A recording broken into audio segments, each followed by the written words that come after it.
Hey guys, welcome back. My name is Manoj. I am a full-time banker, the host of the Rare Earth podcast, and welcome to Zealous Academy's Leadership Management module. And in my previous video, which you haven't checked, please suggest go have a look at that one. We spoke about what it takes to become a leader. What is leadership and what it takes to become a leader.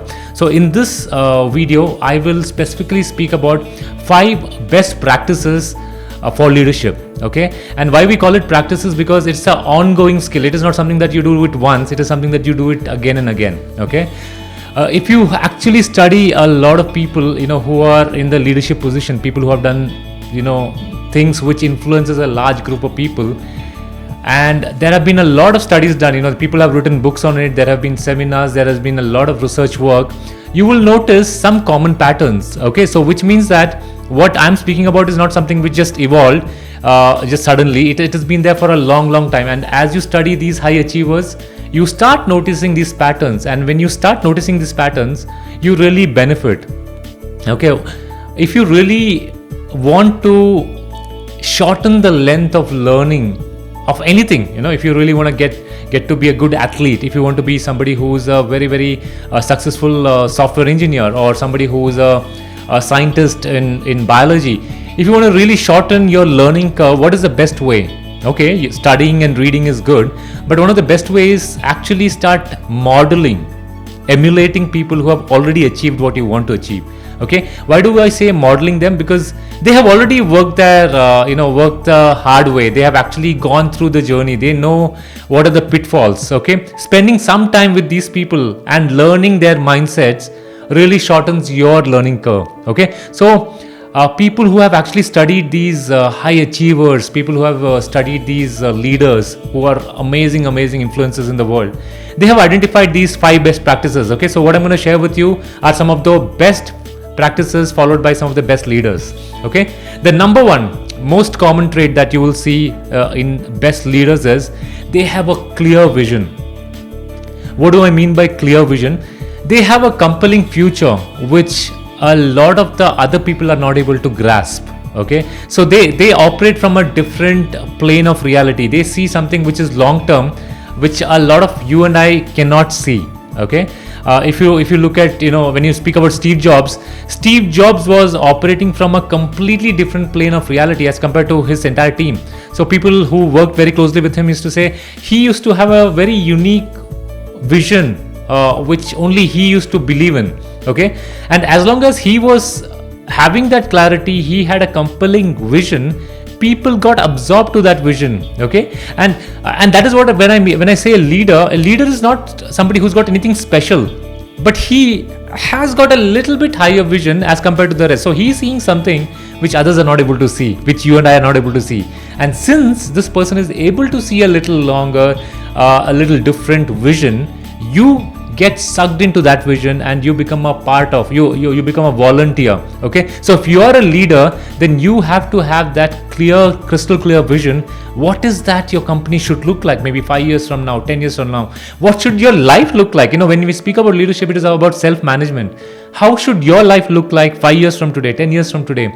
As long as you have that clarity of your vision, of your long-term vision, your mindset will be different. And when you have a different mindset, you automatically become a leader for yourself and leader for people who are actually striving for the same journey. Okay, so the number one practice of a great leader is clarity in vision. Okay, so they have a clear vision. Number 2, when we speak about the second practice that a leader must have, it is leaders really involve people into their vision. Okay, no leader can do something great or something which is magnanimous all by himself. If you look at anything big, you got to have people who are part of your vision. Okay, so you got to get people involved. Okay, and when we speak about leadership, sometimes we think it is all from a place of authority, but leaders who are really effective, they ask for help. Okay, sometimes you may have some skill sets which is like really good. You may be a really good marketing person, you may be really good at casting a vision, but you may not have the skill set to manage finance. Okay, and don't try to do it all by yourself. You need to get somebody on board who's really good with finance. You need to get somebody who's really good at social media. You need to get somebody good at different skill set which you do not have. Okay, and a leader's ability to get people with different skill set, get them involved, makes them really an effective leader. So second skill that a effective leader will have, he or she gets people involved. Okay, the third one that I want to speak about as a good practice of a great leader is congruence. Okay, have you heard of this word congruence? Congruence is what you speak or what you preach and what you practice, they are in alignment. Okay, there is no disconnect. We are actually operating in a world today where we hear a lot of people who preach a lot. There are people in politics, there are people in entertainment industry, there are people from various walks of life. We hear them speak great ideas. We hear them speak about things which seem so rosy, so compelling. Okay, but you actually catch these people on a private situation. You watch them, what they do when nobody is watching. You'll be surprised that there is no congruence to what they are saying and what they're doing. Okay, so if you're a leader with great influence that you really want to have long term, we're not talking about something which happens like one off. We're talking about leaders who are going to be staying the race, who are going to survive the long time. Then you got to be completely congruent with what you preach. Okay, if you're somebody who's in the fitness space and you preach about eating healthy, working out, and you do not do it yourself, then what kind of message are you conveying to the world out there? Okay, what kind of message are you conveying to your kids if you're a parent and you're talking about staying healthy, staying fit, and you yourself are not practicing that? Are you somebody who keeps up his word? Are you somebody who actually stands with your team when the times are tough? Okay, so that displays how congruent are you with your message, how convinced or how convicted are you with your own message.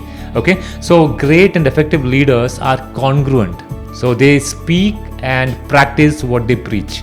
Okay, the fourth skill that the effective leaders have or they practice is actually giving power to their people. What do I mean by giving power to the people? Sometimes in the obsession of entrepreneurship, in the obsession of becoming a great leader, people want to be somebody who wants to be doing everything by themselves because they want that perfection.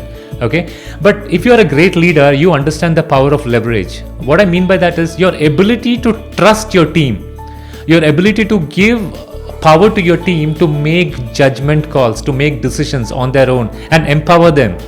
Will there be mistakes? Yes, 100%.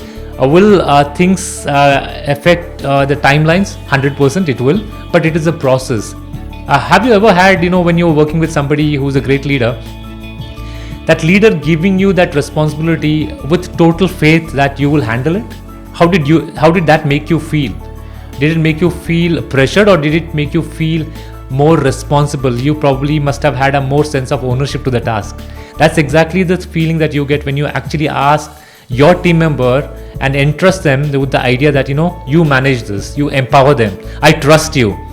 Okay, and trust is a word which is missing in today's marketplace. People do not trust each other so easily. So if you are a leader, learn to trust your team, learn to really give them the power, let them make those judgment calls, and you as a leader or somebody who's got a vision for where the company must go or where this whole project must go, you can actually oversee the whole thing and guide them. Okay, so number 4 is really giving power to your people. And what is the fifth one? Fifth one is a very important one. Sometimes we completely oversee it. It is encouragement and uplifting the team. Okay, what do I mean by encouragement and upliftment? Every small step that your team takes or every small step that your volunteers contribute to, recognize that, encourage that, support that.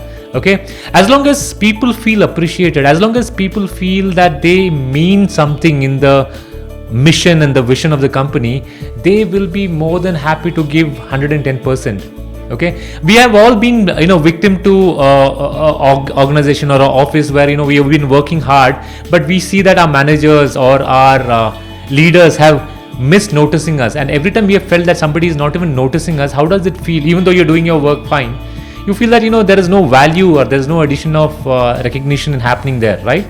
So if you are an effective leader, and one of the best practices that you can do really is to notice when people do great things, appreciate them, uplift them.